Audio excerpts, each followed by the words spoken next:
influência dos traumas da infância na vida adulta? Boa pergunta. Vamos lá. Primeiro a gente tem que definir o que é trauma, né? Porque assim, trauma não é uma situação qualquer. Porque tem gente que fala assim, fulano tá traumatizado porque os pais se separaram. Se os pais se separaram de uma forma razoável, sem agressividade, sem confusão, sem mesquinharia, sem escândalos, em geral é uma situação chata, mas não é traumática. Porque trauma é algo que, de uma certa maneira, o organismo da gente, o cérebro da gente, nunca esperou viver, né? Por exemplo, você está passando numa rua e ver alguém se jogar de uma janela, isso é traumático, porque ninguém imagina, vou sair hoje e vou ver uma pessoa se suicidar. Isso é um trauma. Por exemplo, você ir para uma guerra e você ver uma pessoa morrer ao seu lado, isso é um trauma. Porque ninguém nasce tipo assim, meu Deus, eu vou para uma guerra para ver alguém morrer na sua frente, exatamente. Em casa também. Então, o trauma é sempre uma situação que nos era inimaginável.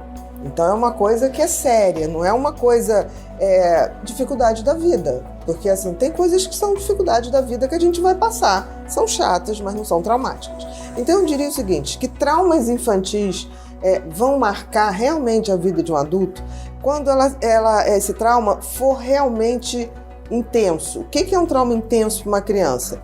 Primeiro, a perda repentina de uma pessoa que a gente chama ali de um cuidador, né, direto.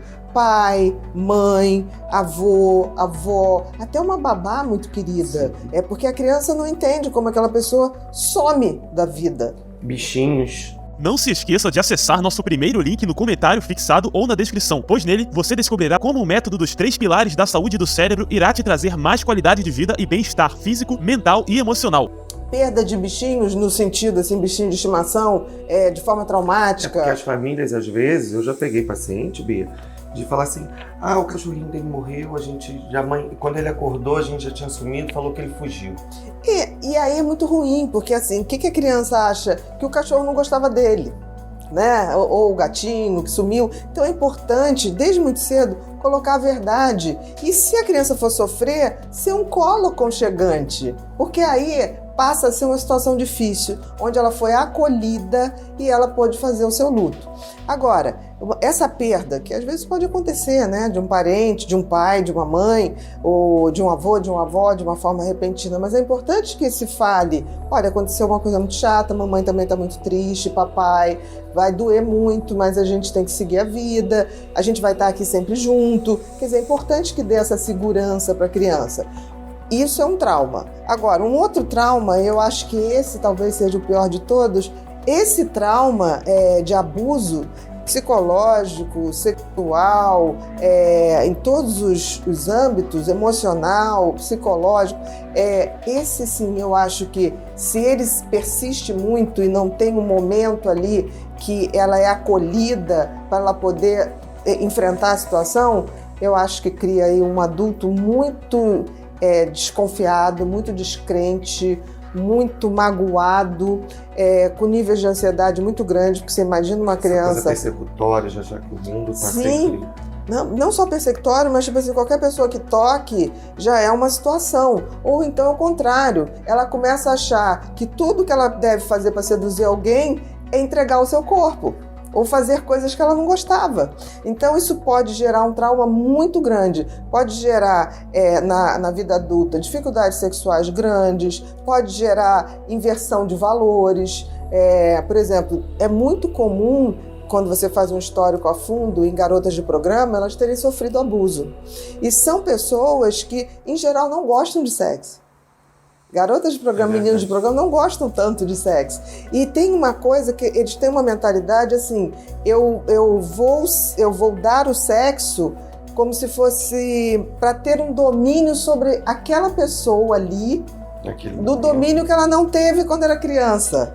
Então, assim, talvez esse seja a coisa mais traumática e que nunca fica sem consequência. Então, são pessoas que têm muita culpa, são pessoas que desenvolvem, por exemplo, uma sensação de não ser uma pessoa bacana, uma sensação, tem muitos pensamentos como se fosse assim, de sujeira, muitos desenvolvem até comportamentos de limpeza excessivo, de arrumação excessiva, como se fosse organizar aquilo, né, aquela bagunça traumática, então, e que vai evoluir para a depressão.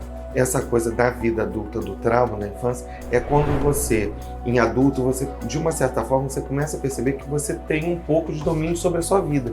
E é a hora que, de repente, volta tudo isso para você poder falar. É a hora que, muitas vezes, né, os traumas, eles são falados depois de muito tempo. Sim. Que é quando você se sente um pouco mais forte. É muito importante que a gente persista. Sempre há uma maneira da gente dar um espaço para as crianças revelarem os seus problemas e dar credibilidade. A gente nunca pode não dar credibilidade. Além de credibilidade, dar segurança de que a gente vai estar junto e aumentar o número de pessoas. Todas aquelas pessoas que a criança confia precisam saber, para que ela saiba que ela tem uma rede de segurança firme e forte. E nunca falar assim, mas não comenta com ninguém. A criança pode comentar com quem quiser, porque ela não cometeu um crime. Bia, meu netinho está com 4 aninhos e está comendo todas as unhas. O que eu posso fazer? Crianças com nível de ansiedade alto fazem xixi na cama, a enurese noturna. Quando começam na escolinha, não sei se talvez ele já tenha ido pelo menos para creche, ou creche, né? Tem dificuldade de adaptação na escola, porque são crianças... a gente tem que lembrar que ansiedade e medo são duas coisas juntas. Então, são crianças mais inseguras, são crianças mais medrosas. Então, na hora de adaptar, seja na creche, na escolinha, no maternal, elas têm medo, porque começa tipo assim, será que minha mãe vai me pegar? Será que minha avó vai me pegar? Então, sempre são crianças que têm um pensamento mais negativo. Se a gente está passando por algum problema familiar, exatamente, e que pode estar refletindo. Exatamente, que aí tem que ver se isso começou de repente junto com alguma questão familiar, uma doença na família, uma separação ou a própria mudança de rotina que a pandemia trouxe. Tem que saber como é que é isso, como veio. Então, assim, outras características, a fobia social, né, que é mais a fobia escolar, começa como fobia escolar. Então, tem que ver se essa criança, que outros sinais de ansiedade. Por exemplo, quando ela tenha muita questão de comer, a comida é muito seletiva, porque tem crianças muito ansiosas, né? Que, tipo assim, não come coisas muito grandes porque tem medo de engasgar, então tira a carne, fica na base do pirezinho, gosta de comidas mais, não é líquida, mas menos sólida. Né? Por isso que eu falei a coisa do pirê, do estrogonofe. Pastoso, né? Pastoso, mais pastoso. Então tem que ver se já não tinha esses sinais, a questão do xixi. Tem que ver se não tinha medo do tipo assim, pai e mãe vai sair, onde é que vocês vão? Quando é que vocês voltam? Então essa gama de insegurança vem junto com isso. Quando chega ao ponto de estar roendo tudo, você já está chegando num ponto um pouquinho obsessivo. Seja lá como for esses medos, esses pensamentos negativos, estão se repetindo muito mais. E isso também tem que ver se na família não tem algum traço de pessoas perfeccionistas. Tem que ver outra coisa muito importante, se a criança, na hora de começar a soltar a fraldinha, começou a aprender o cocô. Fazer cocô em etapas. Porque isso também é uma característica controladora, ansiosa. Tem que ver como foi lidado isso, como foi lidado com essa questão. O desmame da fralda. O desmame da fralda. Então, assim, tudo leva a crer que ele tem uma personalidade que vai se desenvolver com um traço mais controlador, perfeccionista, medroso. Por que medroso? O controlador, ele tem tanto medo da novidade que ele começa a querer controlar tudo para não ser pego por uma coisa que provoque medo ou insegurança. Essa coisa também da ansiedade familiar, porque possivelmente ele está reproduzindo aquilo, como você mesmo falou. Mas ele está muito novinho. Com um traço mais familiar. Mas como ele está muito novinho para já estar nessa coisa de roer unha, provavelmente ele já tem uma personalidade predisposta à ansiedade, ao perfeccionismo, ao controle. Aí tem que ver na família quem tem esse tipo de personalidade. E aí alguma coisa que aconteça extra só é o fator estopim para isso se manifestar. A unha, na verdade, é a ponta do iceberg. É a ponta do iceberg, com certeza. Uma das coisas que eu oriento em cima do que você está falando é que a gente faça a famosa linha do tempo. Sim, vamos quando ver como começou está sendo esse desenvolvimento dele para esse sintoma. Se ele agora está com 4 anos, vamos voltar 2 anos atrás. Os últimos 2 anos, como foram os 2 anos dessa criança? Né? O que mudou na dinâmica familiar? O que mudou no convívio dele com outras crianças? O que mudou? Porque às vezes é interessante, por exemplo, as babás têm uma importância tão grande, as avós também, mas as babás às vezes sabem dizer coisas que os pais nem imaginam, detalhes. Mudou alguma babá? Né? Mudou quem toma conta dele? Porque as crianças sentem muito esse tipo de mudança. Esse contato com a avó é diário? Ou é só eventual? E a gente entender que, às vezes, assim, o sintoma está agora, mas assim, o que aconteceu há 2 anos atrás? De repente os pais se separaram, houve um problema, o pai perdeu o emprego ou teve que viajar, né? E você falando disso das babás, me lembra muito, eu que frequento muitas escolas para ver o dia a dia daquela criança, às vezes eu não fico só na sala de aula perguntando à professora, à coordenadora. Eu vou ao tiozinho da cantina, eu vou ao tio da portaria. Com certeza. Porque às vezes essas pessoas têm um relato muito maior dessa criança. Não, por isso que eu estou falando que a criança, a gente tem que entender o seguinte, a criança ela não vai dar esse relato. Né? Para o adulto já é difícil, né? Então a criança a gente tem que usar e abusar os desenhozinhos, né? Não, das pessoas que estão em volta. Então você tem que colher informação com o avô, com a avó, com o babá, com o tio, o máximo, porque às vezes vai passar uma tarde na casa da madrinha, por exemplo, e aí a madrinha fala, achei tão engraçado que ele ficou lá num cantinho e não saiu daquele cantinho. Isso denota medo, tipo assim, tá ali acuado, insegurança, lugar novo. Ou então não quis fazer cocô, teve vontade, ficou prendendo. Então isso tudo é muito detalhista. Por isso que eu digo, cuidar de criança, você é um universo muito maior. Muito, muito maior, porque você não conta com a informação direta. Né? Você tem que ir pegando. E outra coisa, sempre, no caso dela, né?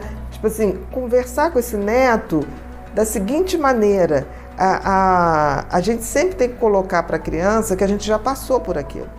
Então, em algum momento, tomando café ou fez um bolinho que ele adora, e aí enquanto ele está comendo o bolinho, tipo assim, você sabe que a vovó já teve, na sua idade, a vovó tinha esse negócio da unha. Eu achei até que eu nem ia ter unha quando eu fosse grande, mas aí eu fiquei pensando, por que eu roía a unha na época? Aí eu falei, não, mas machuca. E aí aí ele vai dizer, vó, como é que você fez para parar? Sabe o que acontecia? Toda vez que eu pensava em roer a unha, eu lembrava de uma coisa boa. Aí aquilo, quando eu fui ver, eu já não estava roendo a unha. Então isso é interessante, essa coisa da criança se identificar que o que ela tem, você já teve. Você já teve e passou. Ele relaxa. E aí ele começa a falar do que está afligindo e aí você pode chegar mais perto do universo. E quando a gente fala de medo, né, eu nunca desvalorizo a fala de uma criança.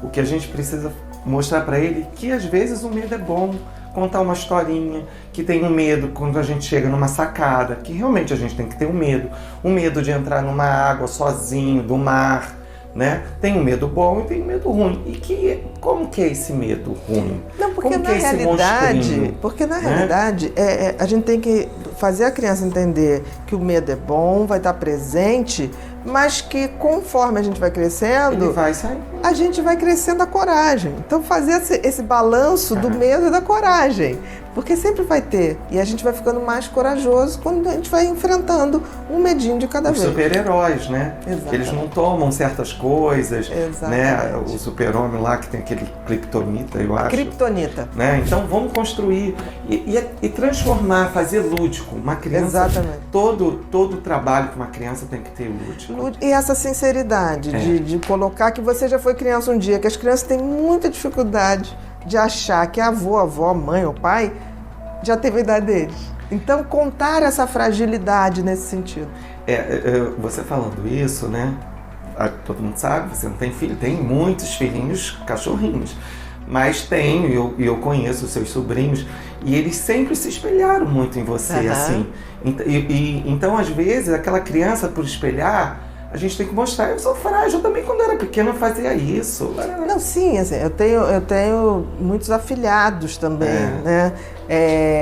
E todos viveram muito lá em casa, conviveram, e eu vou dizer uma coisa, nessa coisa do espelho, e que eles sempre falam, sempre te vi trabalhar, sempre não sei o quê, a gente, para ser referência com criança, tem que ter honestidade, sinceridade e dar o nosso melhor, porque é isso que a gente vai dar de exemplo. Não tem educação sem exemplo. Gente, só pra gente ir fechando, aqui passou uma experiência, tinha uma criança esperando para... Na verdade, a criança veio só acompanhando. E a Bia foi ao banheiro, e quando a Bia voltou, a Bia falou, ele tá precisando de uma atenção. Eu achei aquilo tão interessante, porque você tem esse olhar. E quando você foi, você abaixou e foi no olhinho dele. Eu achei aquilo tão lindo. É porque a gente tem que lembrar que não se fala com criança, ainda mais eu sugiro até essa avó que faça isso. Na hora que for falar, esteja numa mesa, na mesma altura. Se tiver que sentar para ficar na altura, isso favorece, né? Então eu sempre faço isso, eu sempre me abaixo e reverencio as crianças. Queria saber quantos anos a personalidade de uma criança já começa a formar. Eu tô rindo porque isso me lembra uma lenda, não sei se é verdade, do Freud. Que o Freud estava dando as primeiras palestras quando ele montou todo o esquema da psicanálise e ele estava começando a palestrar para outros médicos, né?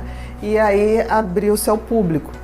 E depois dele dar uma das primeiras conferências, teve uma mãe que estava sentada, levantou o braço e falou, Dr. Freud, eu queria lhe fazer uma pergunta. Aí ele, pois não.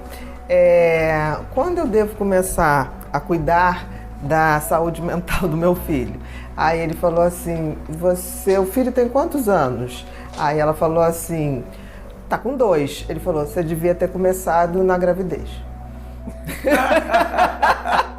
Na fase embrionária. Então, assim, uma personalidade, eu tô rindo porque uma personalidade ele vai ter um componente genético, vai ter um componente psicológico, vai ter um componente social, cultural. Isso tudo vai se misturando. É uma construção, né? É uma construção gradativa, porque assim, quando você tem uma genética, você também não é uma fatalidade, é uma probabilidade. Você tem características predominantes de um determinado parente, seja pai, seja mãe, seja avô, seja avó, seja tio. Você tem essa personalidade trazendo, essa característica te trazendo uma série de marcações genéticas que vem no seu DNA, mas isso não quer dizer que esses genes vão se manifestar. E o contato dessa genética, dessa hereditariedade com os acontecimentos da vida daquela pessoa, com os valores sociais, com os valores culturais e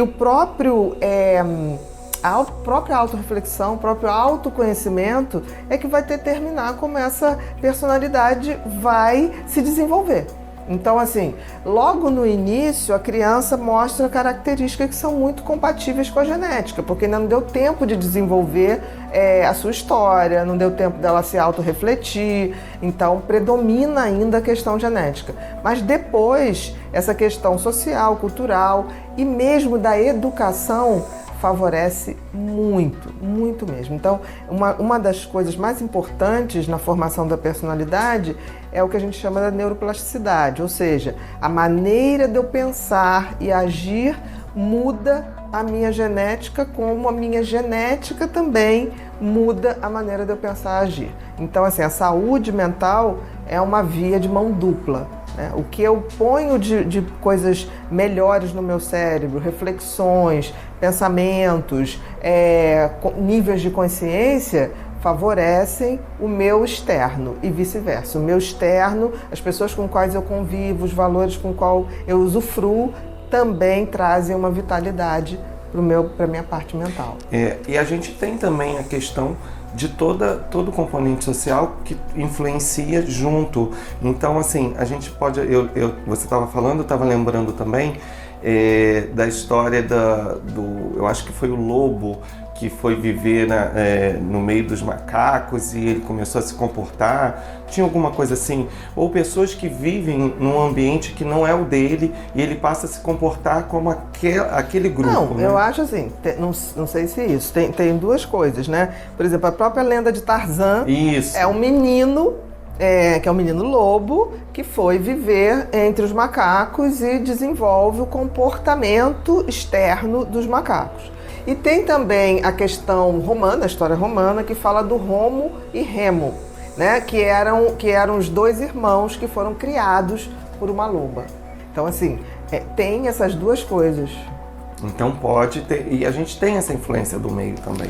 Muito grande, personalidade. Muito grande. E é interessante você estar falando, porque uma das coisas que eu acho da globalização, eu sou totalmente a favor da globalização, mas a globalização trouxe uma coisa de um padrão muito pré-determinado. Isso é muito ruim em termos assim de diversidade, porque uma das coisas que a gente sabe que você conviver com várias pessoas diferentes e ter relacionamento com pessoas diferentes favorece a criação de até uma imunidade maior.